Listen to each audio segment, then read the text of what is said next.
Hi, welcome everyone to our webinar today on fueling performance, managing GI symptoms in athletes with Lauren Cornell.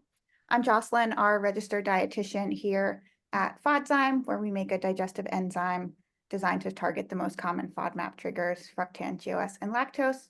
We're thrilled to have you all join us today. Just to get started and cover a bit of housekeeping. So today's live session has been approved for 1 CEU by the CDR. Live participants will receive an email with a link to the CEU certificate by the end of the week. We'll also be submitting the recording following the session for approval for a recorded CEU so that anyone listening to the recording can also claim CEU credits. We'll save some time at the end for Q&A, so please put any of your questions in the Q&A box at the bottom of your screen.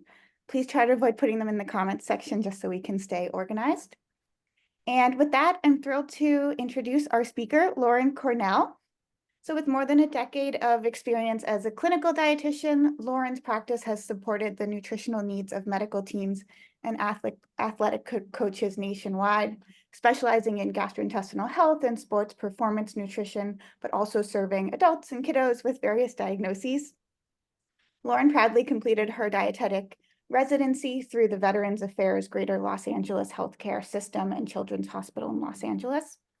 Lauren serves on the Healthcare Provider Education Committee for the Crohn's and Colitis Foundation's Greater LAOC chapter, as well as the U.S. Advisory Board for Monash University's Low FODMAP Diet Program.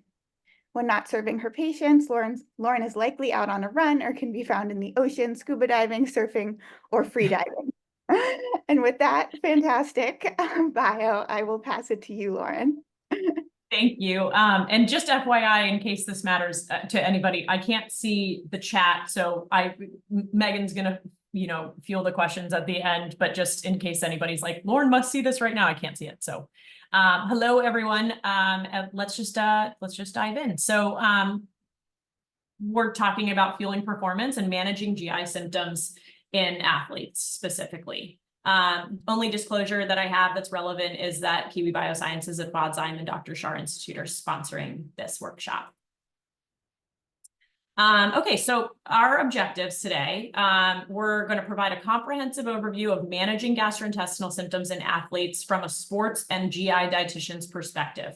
So essentially, when I created my private practice over a decade ago, I thought I have 2 passions and 2 specializations: sports and performance nutrition and gastrointestinal nutrition. And, in business, they always tell you, choose a niche and go with it. I have 2. I didn't want to give them up. And I thought this is going to be complicated, but okay. And truthfully, it hasn't been, because there's a ton of overlap. I would say arguably most athletes have some sort of GI consideration. And I hope that most of my GI patients want to be active or want to return to an active lifestyle, depending on what their disease state is. So there's a lot of overlap here.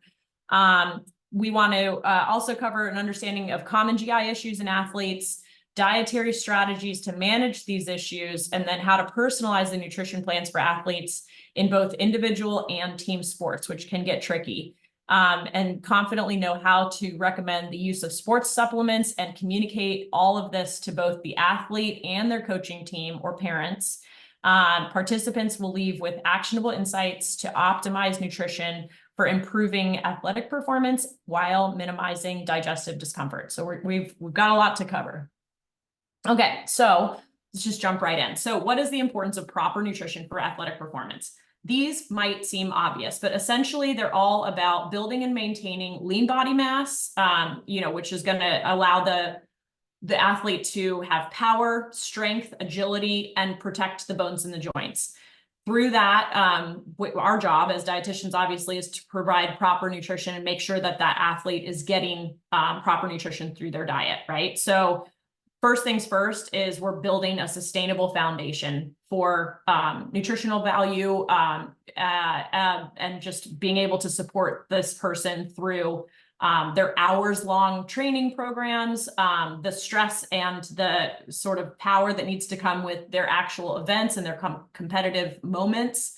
And then obviously preventing, treating disease, and helping to support recovery. So you see on this, and I'm going to kind of skip down to this, that recovery is in all caps. And that's the reason for that is I firmly believe that essentially what we're doing as dietitians in the sports and GI crossover space is supporting recovery.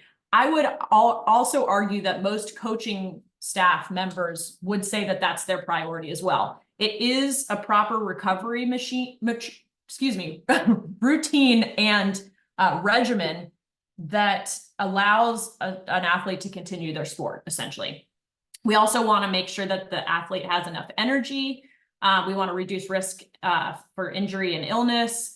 We're building and maintaining lean body mass, like I mentioned, and the reasons why that. And then another major component of what we do as sports and GI athletes is helping to support and improve mental health, and just having that consideration always in the background.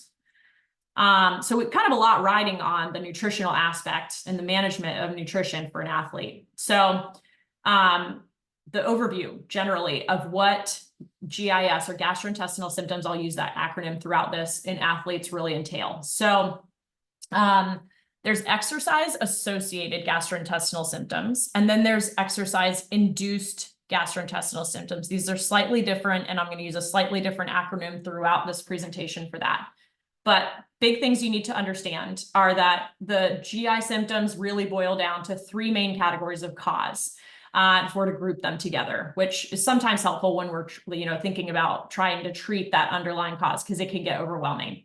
So the first category would be disease or anatomically induced GI symptoms. So this would be like diarrhea or hematochezia due to Crohn's disease, or lethargy, bloating, discomfort, nausea and vomiting due to gastroparesis, things like that, right? The second category would be the exercise-associated gastrointestinal symptoms, and then the third category would be the exercise-induced gastrointestinal symptoms. For the sake of time, I'm going to focus on the latter two categories, because these two also act as kind of a catch-all for pretty much those caused by disease and anatomical causes as well.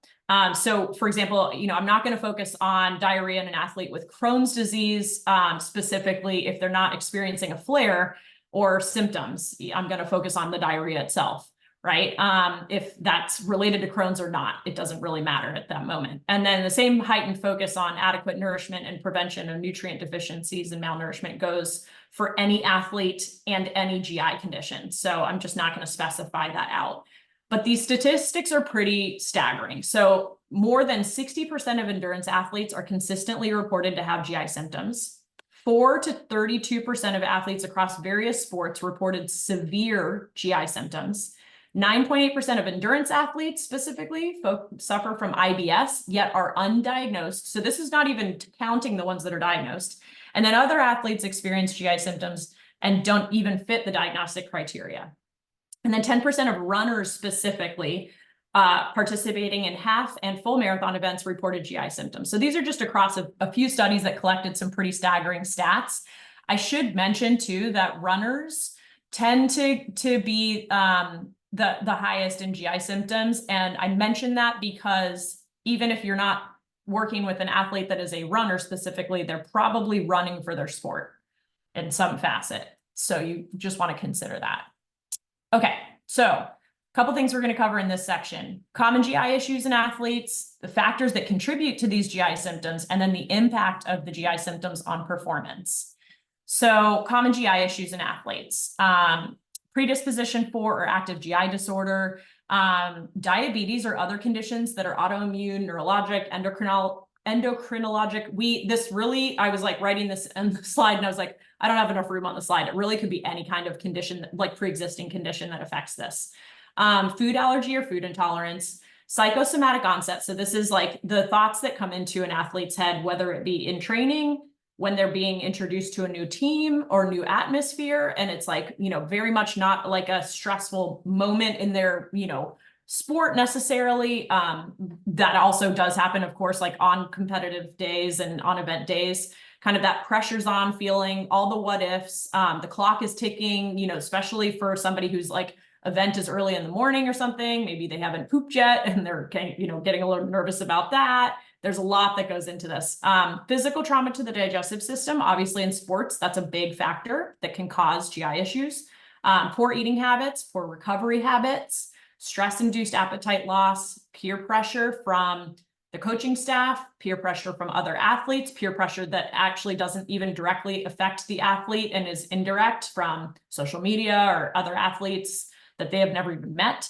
And then food availability or lack thereof actually is a big one, both in terms of like geographic location for the athlete, just generally like where they live, where they practice, where their team is, but also teams like when they're traveling and what's provided to them to eat. Okay, so we've got intrinsic factors that exacerbate GI symptoms for athletes and extrinsic. So intrinsic would be individual feeding tolerances during exercise or just in general, predispositions for disease. And that I want to focus on there could be something that's not yet diagnosed, or maybe there's a family medical history, but this disease hasn't been turned on yet for that particular athlete. Bacterial dysbiosis, eating disorder behaviors is a big one in the sports world. Of course, it really in any GI, care, we want to always consider that, and athletic care.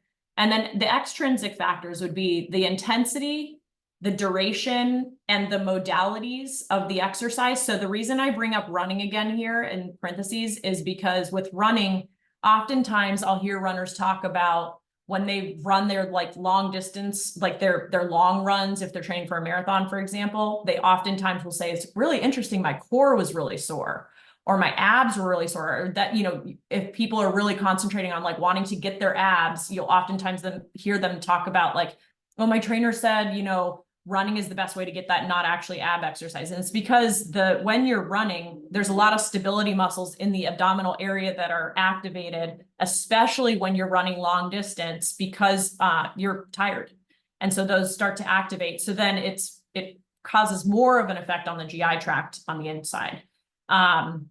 Environmental conditions for exercise. So this is climate. Like, is it dry? Is it humid where these people are running? Is it at altitude? Is there a lot of foliage? Is there going to be like an allergy issue? What time of year are they running? It's the season. We have to factor in all of these things. And that really makes a huge difference. I should also mention here, and this is more of an intrinsic thing, and I didn't put it on this slide, but timing of menstruation or time in the cycle for a female athlete is a big consideration. Because we tend to have different temperatures at different phases of our cycles. So that's something to consider. And there's some athletes where that's so significant for them that they will actually plan their like qualifying events or their big competition events, if they can, around when it will hit in their cycle. And then NSAID use, masking the pain of injury or to reduce recovery time. That's very common in athletes, and that makes it's a big contributing factor when it comes to GI symptoms. And then, so with the extrinsic factors, I just wanted you to see this little bit. So strenuous exercise increases the pro-inflammatory and inflammatory responses to cytokines, specifically the ones in parentheses, which is sometimes similar to that of sepsis, which kind of sounds severe, but this is kind of a through line with this presentation that we'll talk about a lot. And then GI symptoms were increased to greater extent when endurance exercise was conducted in higher temperatures. So if, greater than 30 degrees Celsius, so when it's hot out, basically. So we need to factor that in especially when we're considering time of year. I'm embarking on the fall marathon training kind of program and sessions right now, or the start of that with a lot of the runners that I work with. And they're going to be training for fall marathons, which might be in cooler temperatures, but they're going to be training all summer. So these are just, things that I have to think about. Okay. Pardon me for including a little bit of a blurry image, but I think that this image is important, and it comes from the first study that's cited on this, and which is a fantastic study. And I would say I refer to this study like regularly when working with athletes, just for information. So basically what you need to take from this is we have two pathways that we really need to consider when we think about what's happening on a cellular or tissue level in the gastrointestinal tract, and how do we prevent damage to those cells in that tissue. Of course, we want it to function adequately when we're talking about athletes. So basically what happens is the onset of exercise, there's two primary physiological changes that occur that compromise the integrity and the function of the GI tract. So the first thing is the one that's on the left, that's the circulatory gastrointestinal pathway. So basically redistribution of blood flow to working muscles and peripheral circulation. So basically the blood flow goes to the extremities, which are moving around and doing things as an athlete is, performing their sport. It results in reduced total splanchnic perfusion. So splanchnic is referring to like the abdominal cavity, perfusion is blood flow, and subsequent gastrointestinal ischemia, so lack of blood flow to the tissue and the cells of the GI tract. So the splanchnic hypoperfusion is what we call it, then leads to gastrointestinal ischemia, or restricted blood flow to the GI tract, which can then lead to injury of GI epithelial cells, which can also create epithelial inflammation and epithelial hyperpermeability. So things can get through the epithelial cells into the body more easily. And so what we end up with is SIRS and or CARS. So it's either systemic inflammatory response system or compensatory anti-inflammatory response system. Systemic endotoxemia could be a result, but basically what we get is GI symptoms or health complications. Reduced function of the GI epithelial cells can potentially reduce their abilities to digest and absorb nutrients, either short-term or long-term, and it can produce and release antimicrobial agents as part of the immune surveillance and protection. GI motility and appetite regulation, everything sort of gets a little wonky, which can end up with SIBO and other complications. So there's just a lot that can happen just with that one, right? The other thing that can happen is the neuroendocrine gastrointestinal pathway gets involved, and likely does. And that means that there's an increase in the sympathetic activation. So this is your fight or flight, which reduces overall gastrointestinal functional capacity. So basically, when we go into fight or flight, digestion kind of ceases because it thinks we're running from a bear and we've got to put all hands on deck towards our extremities to be able to run and do things. So digestion has to wait. And so that suppresses what's called the myenteric and the submucosal plexus activity. So these are nerves within the muscular linings of the intestinal walls. It's important to know this stuff because you can go back and look at it and kind of really understand it. But essentially, what we need to know is that this can then also cause GI symptoms and health complications like impaired nutrient absorption, increase in delivery of nutrients to the distal ileum or colon, and that also can end up with SIBO and other things. SIBO is not the main factor here. It's just that tends to be a lot of what happens is like a dysbiosis, or just lack of being able to adequately absorb and digest nutrients. So I wanted to spend some time on this because this is kind of where everything comes back to. Okay, so another big thing, this is kind of an athlete that made the news for this. This happens quite a bit though, but during the 2004 Olympics in Athens, Paula Radcliffe, who's a runner, she was unable to finish the marathon due to symptoms of severe abdominal cramping, bloating, and the urge to defecate. She admitted having a history of NSAID use in the days preceding the event, and she claimed to be completely hydrated because that's the first thought is okay, what's going on here? Or, it's hot in Athens in August. And so that she claimed that it really had nothing to do with that and it was NSAIDs. And you can just see these pictures are not meant to make this athlete appear to have done something wrong. This is just a very common thing. They're in pain, they're training for hours a day, for multiple weeks, months, years. Injury is inevitable. And so, but this is their life, so it's what do we do to get you out there so that you can compete? And so NSAID use is just a very big factor. And it's usually so much so a factor with athletes that it kind of just goes unspoken about sometimes. And so you have to be well, okay, so what are you doing for pain management? They're oh yeah, I'm taking ibuprofen, and so then you have to kind of dig for that. Not because they're hiding it, but because it's just, it's so common. So, so what do we do about all of this? We now kind of understand okay, this is what is probably going to happen. And this isn't even on the extreme level. This is just common, right? So we want to look at, energy for an athlete, specifically with carb manipulation considerations, because that's typically wherein lies the intervention on our part to help reduce GI symptoms. Intra-exercise fueling recommendations that we also employ GI considerations for. post-exercise recovery nutrition strategies, and then hydration and electrolyte balance. Specifically, we're really always thinking about osmolality, and I'll explain that.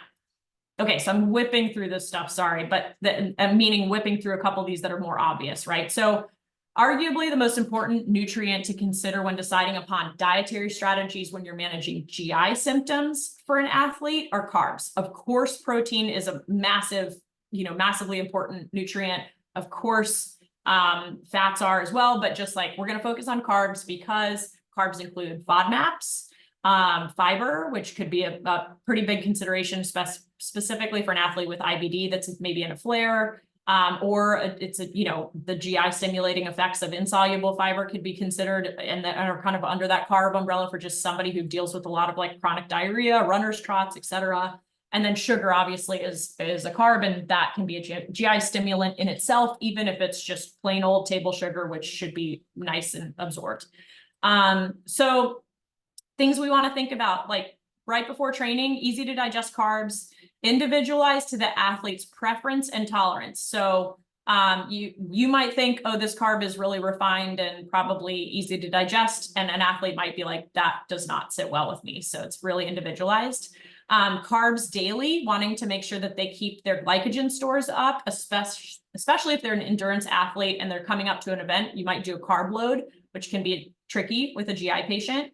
And then a balanced diet generally, right? So aside from carbs, adequate protein, fats, vegetables, fruits, fiber, and antioxidants, electrolytes, we should be like really getting all of these, but carbs are part of that, right? So great, we know an athlete needs carbs. There we go.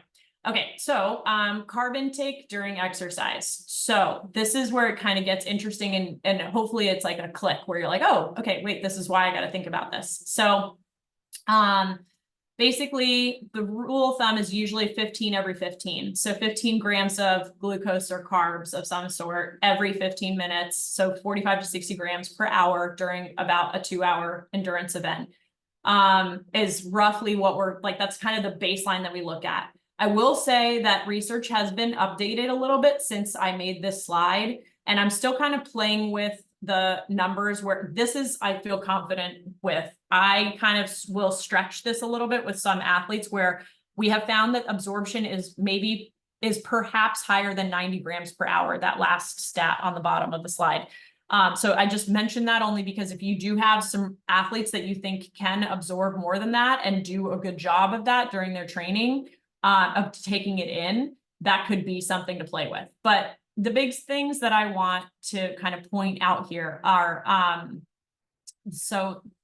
when you look at the glucose and the maltodextrins and how they get absorbed, they use sodium glucose transport proteins, or SGLT1s. So big thing to think about is that it's sodium glucose. Those two things have to be present in order for absorption to happen, right?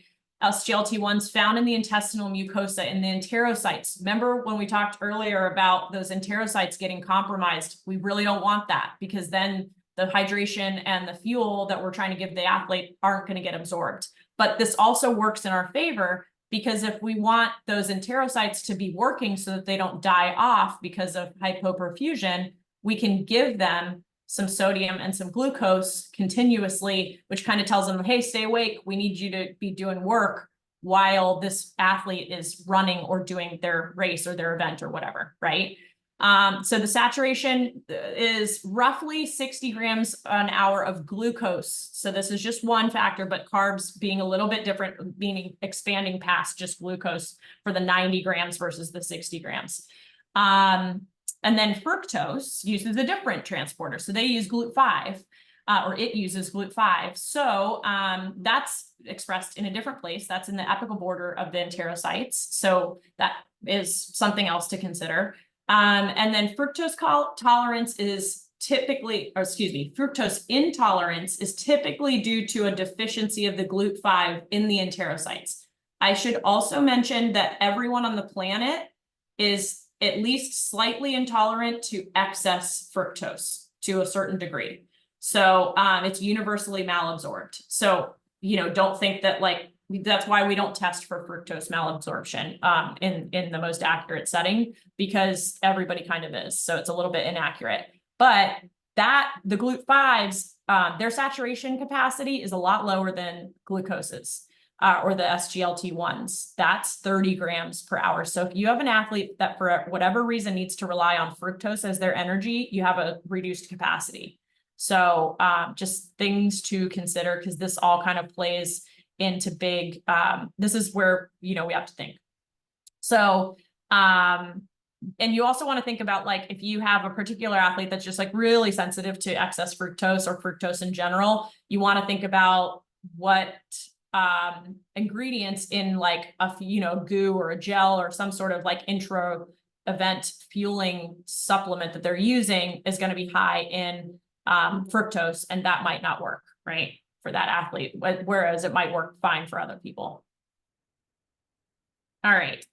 So carb intake during exercise, some endurance athletes might have difficulties tolerating even a little bit of carbs during exercise. You really are training, just like an endurance athlete is training for their sport. You also have to have them train their GI tract to take in adequate amounts of fueling and hydration. So it is something that needs to be trained. And a lot of what we're doing as GI and sports athletes sports dietitians is we're helping the athlete to think through the logistics of eating and drinking during exercise. Really, that is most of the time what we're doing. Where your water station is going to be on the course of your triathlon or your marathon or whatever. How can we factor that in? And what are they serving? Do we know that information? Do we know if they're serving water or electrolytes? What kind of electrolytes are these well tolerated for you? If we don't even want to worry about that, how do we get it on you? Where are you going to carry it on you while you're doing your sport? Do you have people that can meet you at mile 18 and hand you off a new full water bottle with, your electrolyte mix in it so that you can factor that in? These are really considerations that we have. Elite runners on some marathons have the ability to pay for officials for the marathon to help them with this, like help pass off water bottles and fueling supplies and things like that. But oftentimes not. Oftentimes it's like up to the athlete and the dietitian to figure this out. So that's really what you're doing, is just playing that Tetris. So one other thing too, nutrients to think about after exercise or after an event, especially if it's been an endurance event, and especially if it's been hot and during that event. So GI symptoms were reported during exertional heat stress, 2 hours running at a 60% VO2 max. So like considerable effort in high temps. So above 35 degrees Celsius led to 58% of these participants reported GI symptoms during the 4-hour recovery period that was monitored, and it's some of them into the evening, so like 12 hours post exercise. So if you have an athlete, some athletes are like, I eat after a workout, no problem. And some of them might be like, don't even think about giving me food, which is tricky, because a major part of recovery, when we're talking about nutrition for an athlete, is how quickly can we get them protein and replete their carbs and their electrolytes right after their event. So like that 90-minute window right after they finish is so crucial. But if they're having GI symptoms and it's going to come back up or not come, or it's kind of coming out the other end, or it's going to cause them GI distress, that's not a good idea. So we really have to kind of play with this a little bit. And I'm kind of mentioning all these without, I have solutions for these things, and we can talk about that too in the question and answer, but I think it's just a matter of getting creative for every athlete's specific situation. For somebody that might have this kind of situation, it might be changing the texture or the way that you're getting those nutrients in. Like maybe solid food is completely out of the question, but maybe a liquid, like nice, shake that's cold, that gives them everything they need, that they can sip on over that 90-minute period, or even, 3 hours after their event, is the way that we start to get them nutrients, and it starts to bring back the functionality of the GI tract that's kind of been a little traumatized during the event. And then we can kind of get things going. That's just one way to do things. Okay, so another dietary strategy that we can use is to incorporate the elements of or full-fledged low FODMAP diet. So I'm not going to spend too much time going into what the low FODMAP diet is during this, because I'm assuming that a lot of people that are attending probably know what it is. But it is, malabsorption of short chain carbohydrates that we classify as FODMAPs. It's an acronym that stands for fermentable oligosaccharides, disaccharides, monosaccharides, and polyols. So this is something that we need to consider, because with those GI compromised athletes that we sort of had the stats for earlier in the slides, that have either been diagnosed with IBS, didn't meet the diagnostic criteria for IBS, but had symptoms, or just never even saw anybody and just have symptoms, this is probably going to come into play for them. And if it's also an athlete that does have a diagnosed GI condition that is not IBS, like maybe it's Crohn's disease or celiac, they might also exhibit symptoms, IBS symptoms that can be sort of circumvented or treated with low FODMAP considerations. So what happens with the low FODMAPs or with FODMAPs? It creates hyperosmolarity in the intestines, which means water rushes into the intestines, or there's fermentation. And so there's a gas production in the intestines due to high FODMAP intake, either one of those things, which expands the intestines and causes a problem. So we have the luminal distension, and then the symptoms typically with that would be bloating, excessive gas, abdominal pain, diarrhea, and sometimes constipation as well. Okay, couple of things. So recent studies, these are just stats from different studies. Basically, this slide is just showing you that there's a lot of evidence in support of how the low FODMAP diet or like ways to interpret the low FODMAP diet for an athlete might be really helpful. So 69% of participants in this particular study on the second bullet point reported positive effects of the low FODMAP diet, in contrast to 25% on a high FODMAP diet. I'm not going to read through each one of these, but this is just basically just helping you understand like why we're even talking about low FODMAP when we're talking about a way to manipulate the diet to help reduce symptoms for an athlete. But this is the big take. So athletes have a high FODMAP intake because they're trying to meet their energy requirements, because carbs are energy, and so are FODMAPs. FODMAPs are carbs and energy. And they're also just trying to eat a high volume of food. So it's inevitable. It's a numbers game. The typical diet for a multi-sport athlete includes 80 grams a day of dietary FODMAPs, compared to 25 grams a day in the average Western diet. It's high in FODMAPs just on baseline. So the challenge here is carbs are energy, FODMAPs are carbs. So low FODMAP diet or a FODMAP manipulation in the diet could lead to low energy, and we don't want that. That would be bad, right? So we just need to think about and the other thing too is that if we have low carbs, then we've got decreased muscle glycogen stores over time, even if it's short periods of low FODMAP or low carb. So we really want to avoid low carb if we're going to implement low FODMAP. And then we've got decreased potential for readily available energy, which then, could lead to bonking or changes in performance.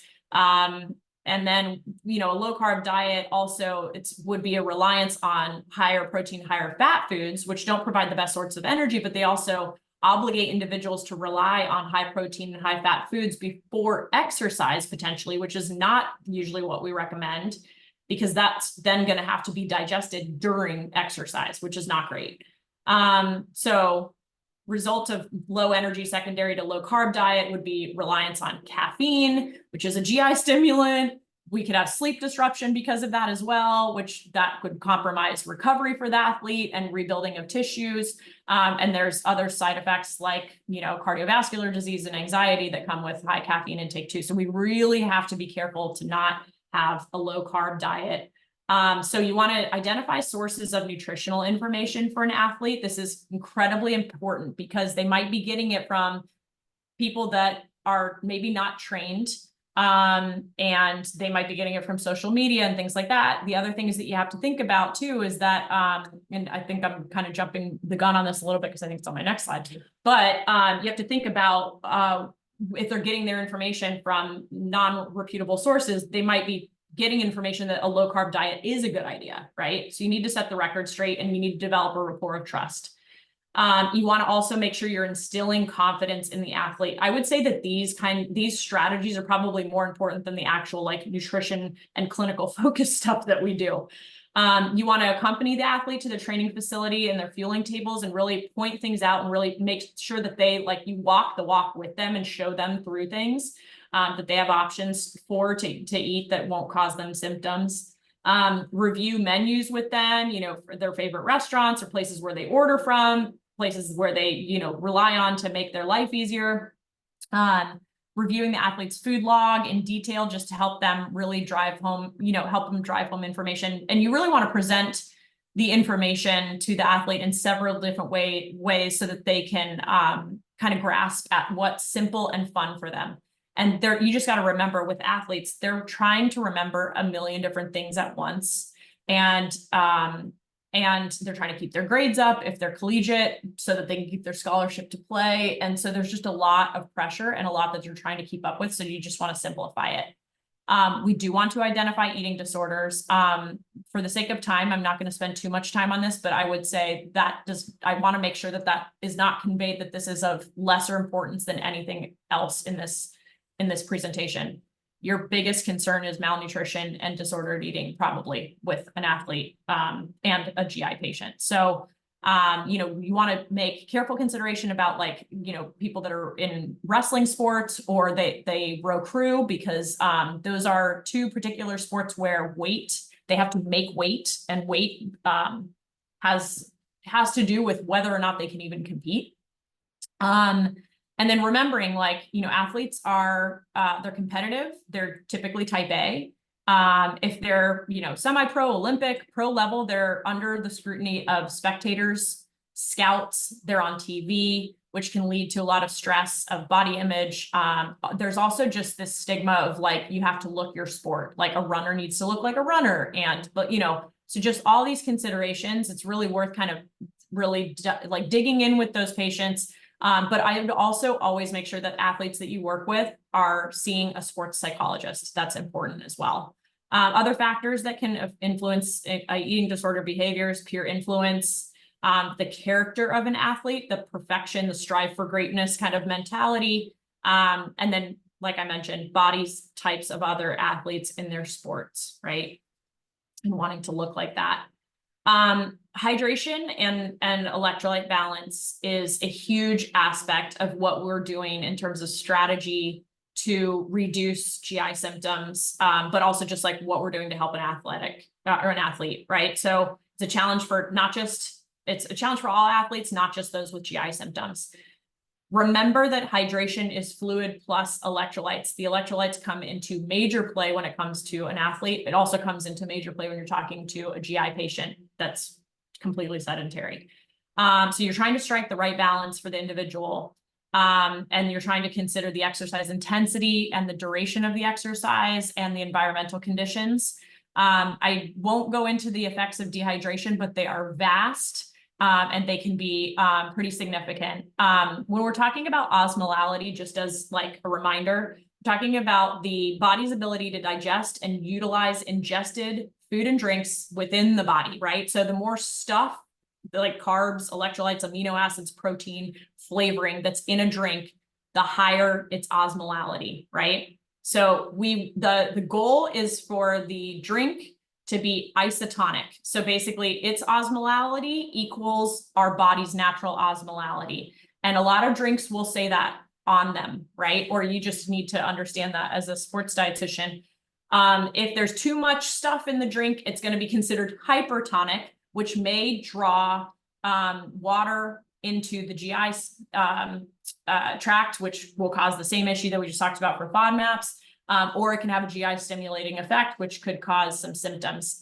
Conversely, if it's hypotonic and there's too little electrolytes, we might experience the effects of dehydration or poor energy absorption, because remember that SGLT1 receptor, it needs that glucose and it needs the sodium. We also got to remember that the sodium potassium pump helps facilitate active diffusion into the cell. So a lot of science to remember. But basically what you just need to know is like, you need to pay attention to the electrolyte balance. So element, that electrolyte, I'm just going to use that as an example. It's fantastic for somebody that needs that amount of sodium. If you don't need that amount of sodium, that's going to cause a hypertonic situation, right? That's just one example. It's definitely, it has a purpose. It just may not be for every athlete. So for hydration and supplementation, you just want to think of, you want to kind of use a few key assessment tools. So sweat rate testing, fluid balance assessment, really like what are your ins and outs, basically. And sweat composition testers. So this is a big thing you want to use. They would use a wearable hydration biosensor. Typically it's right on the top arm that you would want to use that to help understand what's in an athlete's sweat, like what's the composition, what's the electrolyte losses. If not repleted, body water losses can lead to significant reduction in plasma volume, which may exacerbate the effects of splanchnic hypoperfusion that we talked about before. So it's really imperative that you know how much water loss is happening for the athlete that you're working for so that you can match that. It's really, really important. Just a 1.5% of the body mass in water loss in 1 hour of running at a 70% VO2 max, so that's pretty intense running, can increase duodenal and intestinal permeability, which causes the issues that we talked about before as well. Okay, so personalizing the nutrition plans for the athlete. Timing of nutrient intake is huge. So this is a challenge, again, for a lot of people, not just those athletes with GI symptoms. You want to think about simple, easy to digest carbs before training and before and during endurance events. Nothing that's too hard for them to digest or nothing that would require a lot of effort in the digestive tract. Typical recommendation is you want to consume a balanced meal or a high protein and balanced nutritional shake within 90 minutes post-exercise, which we talked about before, but we just have to factor in like, how does this person digest and tolerate food right after an exercise? Carbohydrate periodization or training low. This refers to like the idea that training with low carbohydrate availability will increase the muscle's ability to use fat for energy during exercise. This is like, doing a fasted workout in the morning, training without eating breakfast. This is a strategy. It may or may not work for the person. You have to use it on a case-by-case basis, and it really just depends, but it's something that you could potentially utilize. Easy administration of a low FODMAP diet. So you don't have to do this as like the structured, elimination diet and reintroduction phases or strict. You can use a gentle low FODMAP diet approach. The way that I typically will implement this for an athlete who has a lot to think about is I'll maybe teach them a little bit about a gentle low FODMAP diet approach. Maybe we'll just look at like the foods that they commonly eat that had high FODMAP ingredients and swap outs that are low FODMAP for those, just swapping things out. And then we'll make sure that they're really heightened and focus on that maybe like 24 to 48 hours before an event or before longer training days, just to help reduce triggers for GI symptoms. And then you could also utilize, this is a FODMAP sponsored event, but this is actually something I use a lot is FODMAP specific digestive enzymes. FODzyme is fantastic for this. They include alpha galactosidase enzymes, lactase enzymes, and the fructan. Where's my note? Sorry, that's weird. It gave me a different note for this. And then fructan hydrolase enzymes, so that you can that just kind of is a catch-all for a few different FODMAPs if that pertains to the athlete and how they if those are the ones that they don't tolerate well. So athletes with GI symptoms have to be more intentional with their diet, which I think helps build a sense of autonomy and confidence in their dietary choices, but also in them. So in a sense, it's kind of a blessing in disguise. And you can talk to the athlete about not just eating and drinking whatever their teammates are consuming or whatever is provided to them. And you can work with their coaching staff and their chefs and stuff to help to kind of make sure they have options. They really should be working with a dietitian. A lot of teams don't have dietitians. It's getting better. And a GI dietitian or a sports dietitian will help. A lot of sports dietitians they really understand the GI concerns. So yeah, just to fly through this a little bit, because I'm looking at time and I want to make sure we get through some stuff. But basically, this is kind of just reiterating what I had said before, that athletes with GI conditions, I feel are at an advantage over non-diagnosed athletes because they have to be more intentional about their diet. And this, if given proper nutrition care, that athlete will thrive and it's not a setback. A study that is cited here, done by Killian and others, indicated that endurance athletes most commonly reported consulting friends, family, or coaches regarding their GI symptoms. And these people have been shown to have inadequate nutrition knowledge that's lower than that of an athletic trainer who has required nutrition training. So it's really important that these athletes get in front of the right people, i.e. dietitians, if they can. So food fears are a major consideration for these athletes. Some of them will not eat before an event because they're afraid of symptoms. So you just have to make sure that you're really considering that. Athletes that have GI symptoms or don't have diagnosed symptoms, both of them might not be eating before an event for, just afraid of, exacerbating stress or anxiety with just that bathroom factor. Even just like, I might have to go to the bathroom, even if it's not bad or painful or anything. So just always keeping that in the back of your head, much like the disordered eating kind of screening. Okay, so just to whip through a couple things here. So supplements and ergogenic aids. With any supplement, I will just tell you, if you don't already know, competitive athletes will not touch a supplement that is not safe from performance enhancing drugs. And they typically prefer a food first approach, which makes our life easier, but you just need to they're not just going to take anything. And they're going to be really careful to look for a third-party tester that is, it's really just these. It's really either NSF certified for sport. That's what the USADA, the anti-doping agency, they recommend is NSF certified for sport. Informed choice. There's the BSCG, and then there's a few others that are less trusted, but they're there. The USP and Consumer Labs. Those are third-party testing organizations, but the ones for sport, really, it should be those first two. And you always want to recommend that an athlete purchase the supplement directly from the supplement brand's website, not Amazon, not anything else. Like, they need to go straight to the source because that would make sure to maintain the integrity of the product.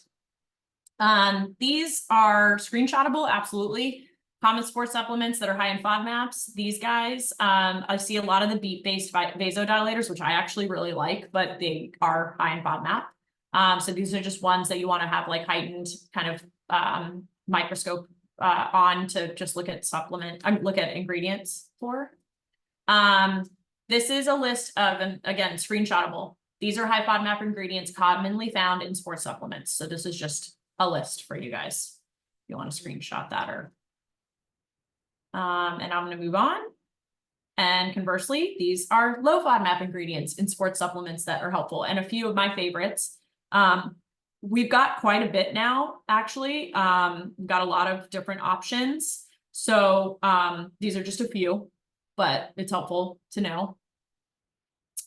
And then, so the use of the substrate specific digestive enzymes, like something like FODzyme, this is helpful in a major way for a lot of athletes because they've got a lot to think about. They may want to eat with their team. They may just not have thought about things. They don't want to stress about food. Like, it's really a nice way to just say, like, why don't you just sprinkle this on your meal that you're having with your family or with your athletes or with your coach or with your scouting. You're nervous and you're going to meet with, potential scouts and, athletic directors that, whatever. Anyway, it allows them to be able to eat kind of more freely. So I'm a big fan, and it does come into play and it does help. These are just, again, another screenshotable. These are just a few like low FODMAP supplements for mid-event hydration or fueling that are really helpful go-to. Scratch Labs, I'm a little partial to. They just kind of meet the needs both from a electrolyte balance standpoint and a GI safety standpoint and a carb, what they provide standpoint.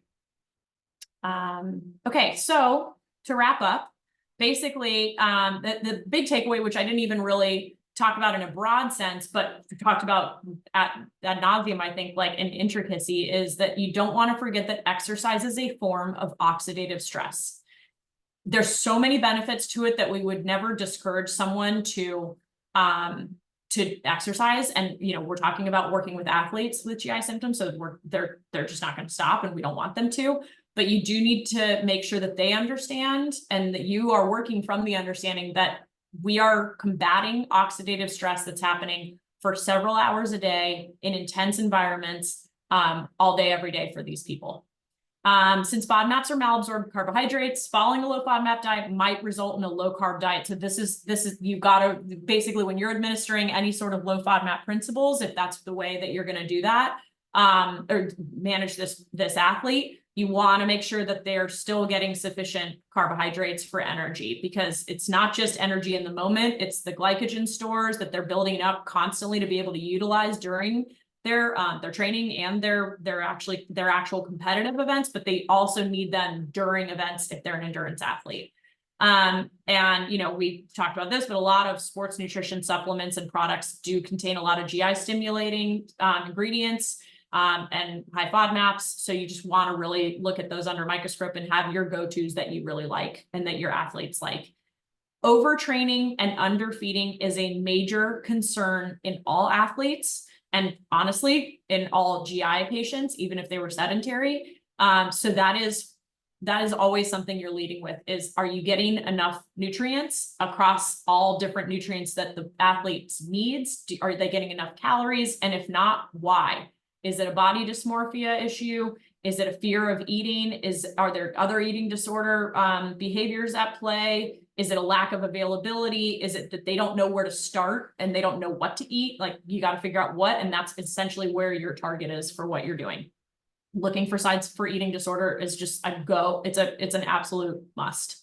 The autonomy and the confidence in the dietary choices is, like I said before, number one in ensuring successful nourishment in an athlete with digestive challenges. You want to make nutrition info and food options simple, fun, and easily attainable. So, yeah, that's pretty much it, guys.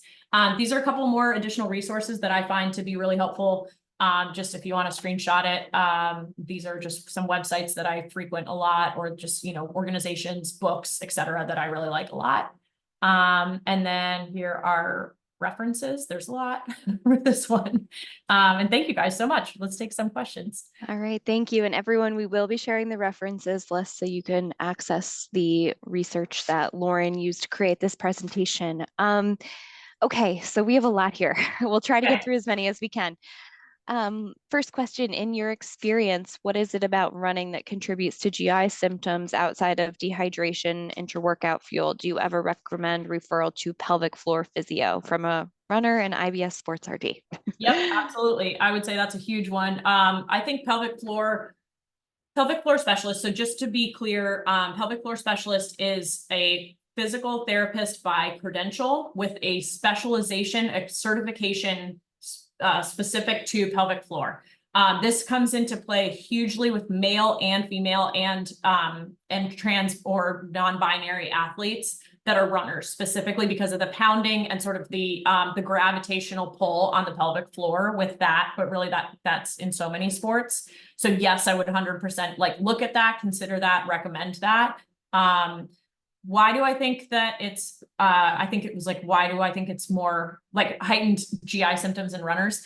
I mentioned this before, but it's the utilization of the core muscles, the stabilizer muscles kind of more so. And I think it's just more, I think it's the gravity. I think it's the idea that you're not on a bike, you're not in, you don't have equipment, you're not sitting on the sidelines between things. It's just you and the road or the trail. Right. And so it's where do I put my goos? Where do I put my gels? Where do I carry this hydration?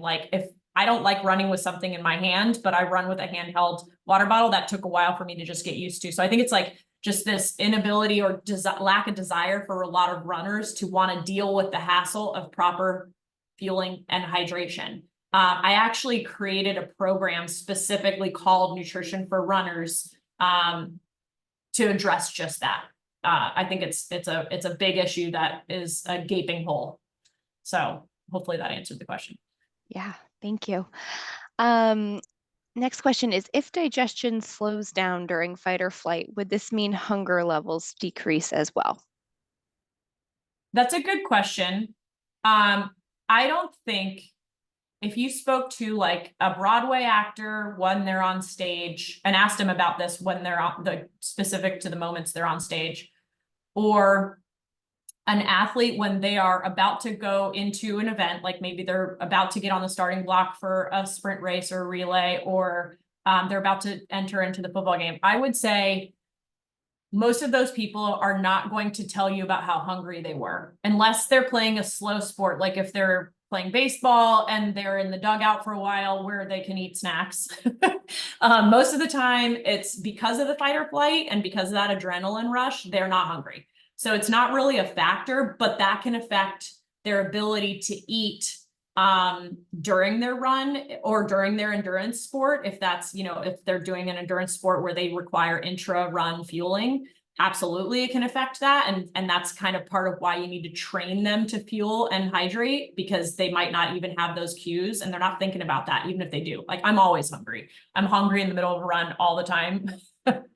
So I don't have that fight or flight going on most of the time. I probably am not during a race, but I would say that's rare. Most of the time they're not like actively being cued to eat. So yes, I do think it affects it. Okay, sorry, you guys have so many good questions. We'll get to as many as we can. Okay, with the saturation levels of SGLT1 and GLUT5, how are we seeing elite runners taking in 120 plus grams of carbs per hour during races? Is there that much of an individual difference in metabolism, or can everyone train their gut to get an intake that high? Okay. No, not everybody can train their gut to intake to get that high. Everybody's different. There is a vast individualization.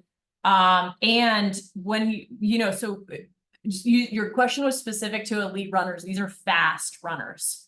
So, and they do fuel and hydrate. I have a lot of elite runners that I work with, and it's really fun and interesting to see how they do that.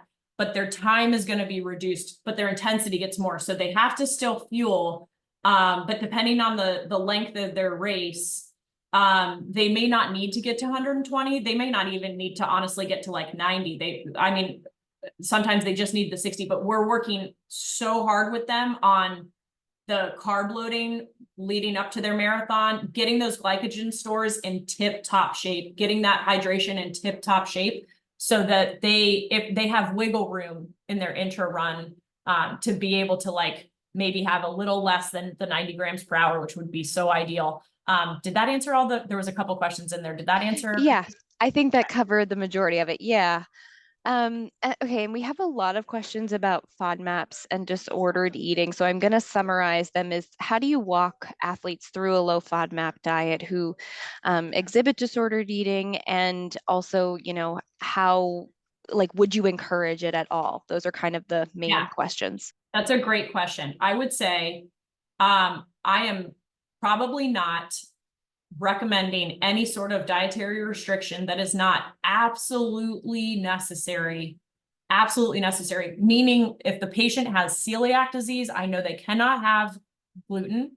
That is a necessary dietary restriction. Other than that, if the patient or the athlete is exhibiting any disordered eating, I am pretty much abandoning any idea of that. So when I say abandoning idea of that, I'm trying to not even communicate to them in a sneaky way that I might be recommending a dietary restriction, or that I might be concerned about a nutrient or a compound in their food that they might be consuming.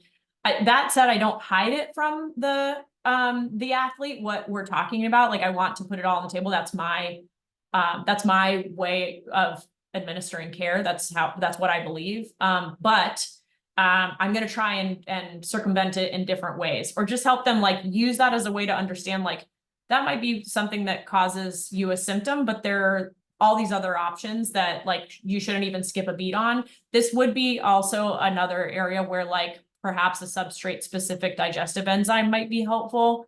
Or just like having them have like readily available alternatives, like for example, like a gluten-free bread or something like that, that's just available to them, where it's just a swap out. So they're not thinking like, oh, I can't have bread It's just, I'm going to have this kind of bread over here because it's just better on my system. If that helps a little bit, I'm trying to answer that very quickly. I think that's very nuanced and it's a great question, but I know we're short on time.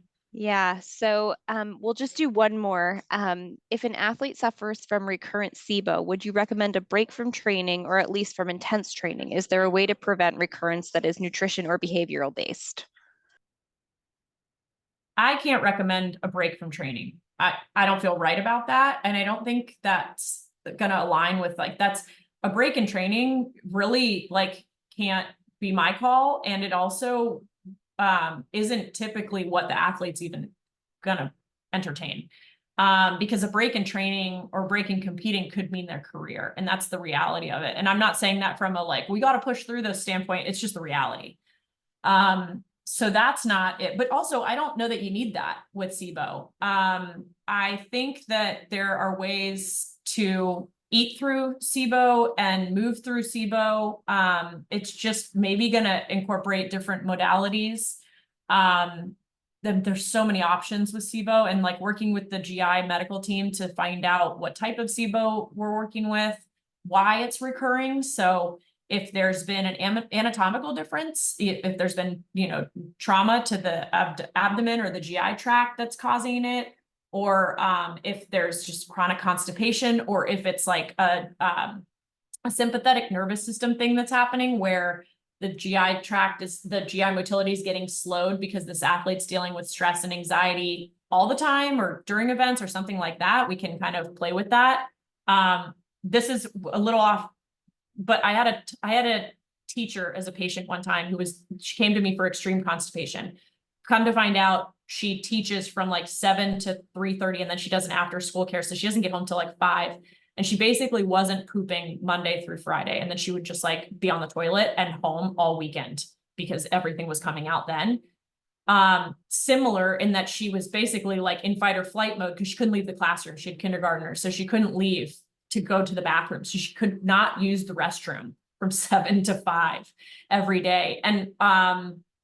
And essentially what we did was just like get her up earlier so that she had some time to relax and like let her bowels start in the morning. And that was like a trick that worked. And I'm using that example only because sometimes you're just doing little things like that with an athlete.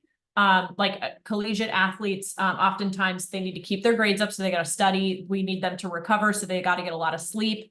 They typically have to be in the weight room at 6 a.m. for a college student. That's no fun. And then they have to be in school all day. They can't miss class. And then they got to go to practice in the afternoon. So it's like, where do they study? Where do they sleep? Where do they eat? So oftentimes we're incorporating like ways that we know we figure out foods that digest really quickly and are readily available for energy that they're eating on the way to the weight room in the morning to maximize their sleep, and they're sleeping in their workout clothes. Like there's little things like this that honestly end up being the most helpful. All great tips. Thank you so much, Lauren. So